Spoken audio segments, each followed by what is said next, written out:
اور اس میں ہم اس کے مکلف بھی نہیں ہیں خود قریت کے. میں نے جو اشارہ کیا کہ بالکل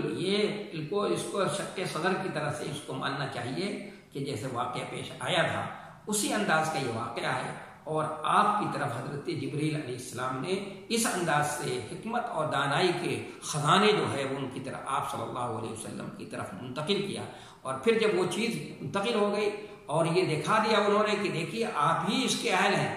آپ پہلے تو انکار کرتے رہے، لیکن جب دیکھ لیا کہ نہیں بھائی میرے اندر یہ صلاحیت ہے، ٹھیک ہے میں اس کو کر سکتا ہوں، تو آپ صلی اللہ علیہ وسلم نے پھر پڑھنا شروع کر دیا. تو اس لیے تیسری مرتبہ میں، اور ظاہر ہے کہ یہ کام ایک مرتبہ میں نہیں کیا جا سکتا تھا، آہستہ آہستہ جو ہے یہ اس کام کو کیا ہے. تدریجی طور پر حضرت جبریل علیہ السلام نے مرتبہ دبایا ہے، بھیجا ہے، پھر چھوڑ دیا ہے، پھر دوبارہ کیا ہے، پھر سہبارہ کیا ہے، پھر اس کے بعد آپ سے کہا اقرا بسم ربک الذی خلق خلق الانسان من علق اقرا وربک الاکرم الذی علم بالقلم علم الانسان ما لم یعلم.